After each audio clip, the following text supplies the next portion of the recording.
cuando quiera. Señor Alberto Humala, usted como filósofo argentino, ¿cree que en el mundo actual, en el que hay tantas cosas que ya han sido habladas una y mil veces, cree que la filosofía está en proceso de morirse o que aún puede ser revitalizada? Yo creo que la filosofía se está revitalizando. Ha muerto una manera de hacer filosofía que es la manera ilustrada, la razón calculadora de la modernidad. Aquella filosofía que pensaba, que creía y pensaba y sostenía que el poder de la razón lo podía todo. Esa filosofía se dejó de hacer. Hoy se hace una filosofía a partir de los problemas que van surgiendo. Una filosofía que llamamos situada, por otra parte, porque el filósofo privilegia el lugar desde donde pregunta. Su obra filosófica ha girado en torno a Hegel y Heidegger, hemos entendido. ¿Qué podrían aportar al hombre de la revisión de sus obras, básicamente? Bueno, en Hegel, en mi caso, lo valioso es que lo que aporta en la filosofía del derecho. En Hegel lo más interesante es la crítica a la representación demoliberal burguesa, la crítica al parlamentarismo liberal, la crítica a que solo los partidos políticos tengan representatividad política. Hegel va a sostener en la filosofía del derecho que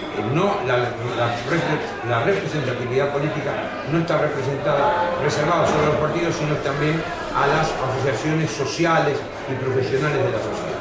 Con lo cual, da un claro mentis en 1831, ya en 1831, a la democracia liberal y a la partitocracia, como ustedes llaman acá. En el caso de Heidegger, su aporte es básicamente a la denuncia de la existencia impropia. Heidegger dice que la existencia impropia tiene tres rasgos: avidez de novedades, el hombre corre a través buscando novedades, la habladuría, el hablar por hablar, ¿no? Acuérdense aquello que decía Jesucristo: las palabras vanas van a ser juzgadas. Y la tercera es no decir que nada es verdadero y nada es falso. Esos son los tres rasgos de la existencia impropia. Y en eso Heidegger está iluminando la realidad contemporánea. ¿Usted cree que la metapolítica, qué puede ser? ¿Una superación de la política o más bien un análisis profundo? Yo creo que la política es un análisis profundo que va a permitir una superación de la política de partido, de la política de conjuntura, de la política de territorio. La metapolítica en su análisis se ocupa de las grandes categorías que condicionan la acción política. Por ejemplo, las categorías de homogeneización, las categorías de pensamiento único, las categorías de pensamiento políticamente correcto. Esas categorías son las que condicionan las respuestas concretas de los políticos y de los gobiernos. El análisis de esas categorías, la clarificación de esas categorías va a permitir modificar la acción política de esos gobiernos. Eso esperamos. Por eso nosotros sostenemos que no se puede hacer metapolítica sin política. Se hace metapolítica en función de transformar la política. Y hablando de temas más cercanos, todos recordamos que don Miguel de Unamuno afirmaba que la universidad era el templo de la inteligencia. Sí. ¿Sigue siendo así? No. Al menos en Argentina. ¿O hemos relegado su capacidad como centro cultural de pensamiento a un segundo? Sí, la universidad hoy es una salida laboral para los profesores universitarios, entre los cuales me incluyo. La universidad es la salida laboral, le da de comer a los profesores universitarios. Por eso la currícula se multiplica, pero no es un centro espiritual. Ha perdido su potencial de generar valores y ha perdido aquello por los cuales se creó la universidad, que era casualmente potenciar la capacidad espiritual de un pueblo. Por eso se creó la Universidad de Salamanca. ¿Por qué? Porque representaba el potencial espiritual del pueblo español. O la de Bolonia, o la de París. No, hoy las universidades son salidas laborales para los profesores que en general, aparte, son malos profesores porque no trabajan y menos estudian. Por lo tanto, hoy se hace filosofía allende la universidad. Entonces, en base a lo que dice, podemos concluir que han muerto los ismos. ¿O qué se podría recuperar de los movimientos políticos y artísticos del siglo XX? Lo que se puede recuperar de todos los movimientos es su rasgo más genuino. Lo más genuino que es el carácter, la validez universal. Es decir, de todo movimiento político, cultural, lo que hay que recuperar es el aspecto de validez universal de ese movimiento. Entonces, en la medida que recupero el aspecto universal, yo voy teniendo un anclaje en el pasado genuino. Pero con el anclaje en el pasado no me alcanza, eso lo tengo que proyectar en el futuro. Y los movimientos políticos siempre están parados en el éxtasis temporal del futuro, porque son siempre a hacer, son algo a lograr, algo que se persigue. Pero si no tiene ese anclaje en el pasado, es una creación ex nihilo. Entonces, ¿usted cree que para combatir el nuevo orden mundial y lo políticamente correcto, hay que cambiar las ideas, o quizás es una cuestión más terminológica, más nominalista, hay que cambiar las etiquetas? Yo creo que hay que cambiar de ideas. Yo creo que hay que recuperar son las tradiciones culturales. Un filósofo, un hombre no piensa, nosotros todos pensamos dentro del marco de una tradición cultural. Nosotros nacemos en una tradición cultural. Nosotros, por ejemplo, los argentinos, los americanos, hemos nacido en una tradición cultural que es greco, romano, hispano, cristiana, americana. Esa tradición cultural es a partir de la cual yo pienso. Ustedes no pueden pensar como americanos como yo, porque son europeos, pero tenemos una cantidad de rasgos en común anteriores. Ahora, ¿qué pasa? Nosotros, dice Mackinder muy bien, la filosofía hizo durante 200 años como si esa tradición no existiera. Es decir, se sostenía, incluso mis viejos profesores, que la filosofía era un pensamiento desde cero, sin supuestos. Comenzaba a pensar uno como Descartes, en su departamento, en una campana de cristal. Como si el condicionamiento de la caída a la existencia no fuera el condicionamiento vital. Yo caí en la existencia en un lugar determinado. El hecho de caer en la existencia condiciona mis respuestas y de alguna manera es el anclaje que yo tengo para ser en el mundo.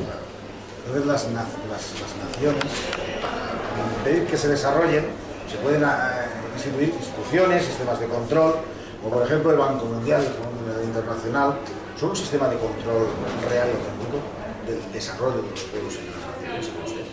Bueno, eso ya es pregunta de... Usted dice harina de otro costal. No, esas son instituciones mundiales, porque acá hay dos formas de encarar el tema de la realidad del mundo. Algunos que piensan que hay que establecer una república mundial, como en el caso de Kant. Estableciendo una república mundial no habría roces porque todos seríamos ciudadanos de la misma república.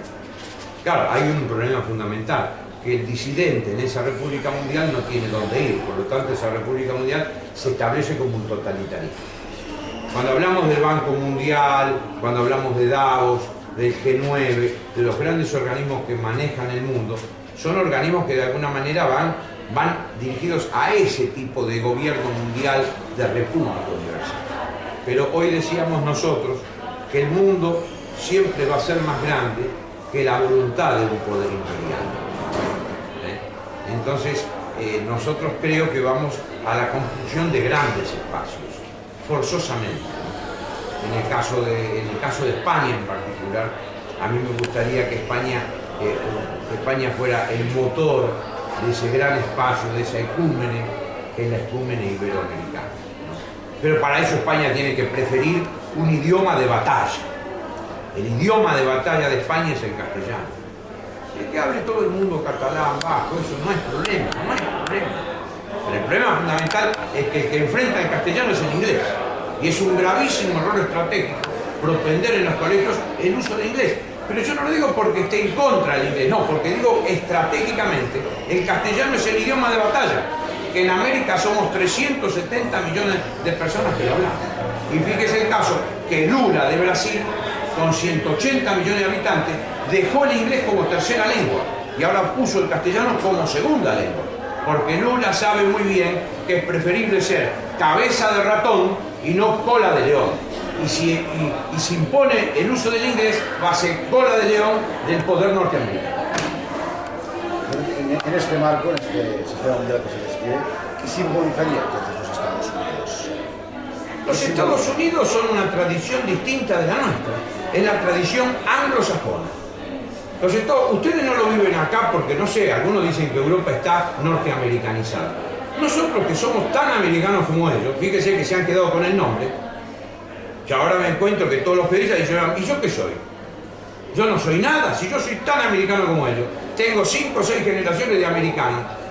De mis padres, mis abuelos, mis abuelos y tutti li fiocchi, como dicen los italianos. Pero yo soy tan americano, pero se han quedado hasta con el nombre. Ellos tienen una tradición cultural, que es la tradición cultural talasocrática, marinera, del mundo anglosajón, ese eje entre Estados Unidos e Inglaterra. Son espumadores de mares. Ese es su poder. Nosotros no, nosotros somos hombres con los pies en la tierra, somos terráqueos. Hispanía, ¿qué quiere decir? ¿Cuál es el significado? Tierra de liebres.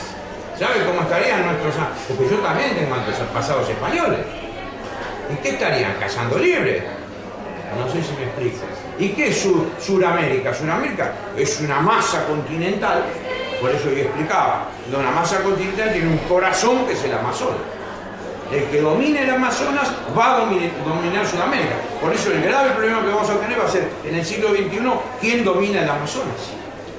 Y en esta lucha, que puede ser global, mundial, ¿qué puede privar más? ¿La resistencia política de los anglosajones o la resistencia en valores en estos momentos? No, eso no cabe ninguna duda. La resistencia política es una resistencia de carácter circunstancial, de carácter monetario, la resistencia en los valores. Eso es lo permanente. Porque los valores tienen un rasgo fundamental, son polares, la polaridad, los polos. A un valor se opone un disvalor, eso es un tema de filosofía, ¿no? No hay, un valor no, o el valor vale o no vale, no puede valer más o menos, si vale más o menos no vale, los valores valen o no valen, ¿me explico? Entonces, ese carácter raigal del valor hace que el valor sea lo permanente. Yo tengo valores, los llevo a cabo, no los llevo a cabo, estoy llevando, lo quiera o no, los disvalores. Por eso se dice en ética que no decidir es una forma de decisión, es decidir por no. Acabando ya, me gustaría hacer un pequeño test. A ver. Yo voy a decir una serie de palabras, me responden con una definición, unas breves palabras, como usted quiera. Son difíciles. A ver. Simón Bolívar. ¿Cómo podría definir? ¿O qué le supone? Simón Bolívar, el libertador. Un sueño. Mire, normalmente se dice que es el libertador, yo creo que es uno de los libertadores de América, es lo que más puedo decir, pero también eso no es del todo más cierto, famoso. no es del todo cierto porque no ha sido así, no ha sido así. La consecuencia de la guerra de la independencia americana, yo lo digo como americano, no ha sido la liberación de América, ha sido el enfeudamiento con Inglaterra. Entonces, no hablemos tanto de liberación de América. Otra palabra, Europa. Desde América. Y Europa, Europa, yo podría decir, si la vieja Europa, como decía Napoleón, la vieja Europa. Europa para mí sigue siendo un mundo de valores. Adormecidos, pero es un mundo de valores con el que nosotros tenemos que tender un puente, los americanos. Cultura clásica. La cultura clásica es aquella que tiene una respuesta para todos los días del presente. Borges. Borges era un hombre, era un parapeto a la mediocridad, más allá que yo disienta políticamente.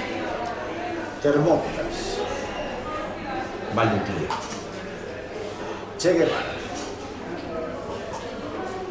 Un idealista. Israel.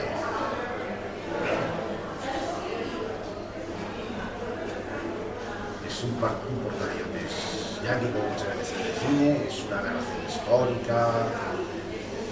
Yo creo que por ahora es un portaaviones norteamericano, pero en realidad Israel es una gran desgracia para los judíos.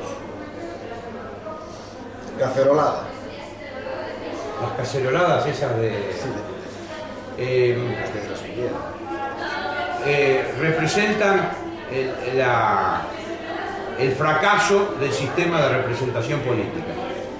Porque en el pueblo se queja a través de las cacerolas porque sus representantes no toman los reclamos del pueblo y los plantean en la Cámara.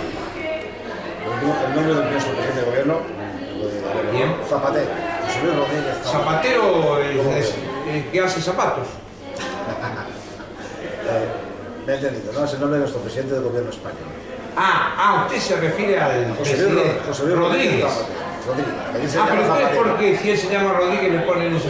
Yo me Zapatero. llamo Buena Lama, pero todo Tenemos esto- entendido aquí en España que Rodríguez Zapatero odia su primer apellido, no sabemos por qué. porque es Rodríguez. No lo sabemos. No me... ¿Qué visión tiene de ser un presidente? Un gobernante malo. No, es un hombre que piensa, que ha tomado la vanguardia como método. Siempre parado en la vanguardia. Finalmente, dos cosas más. Recomiéndenos. Un libro, Sí. El resentimiento en la moral de Max Scheler, del filósofo alemán.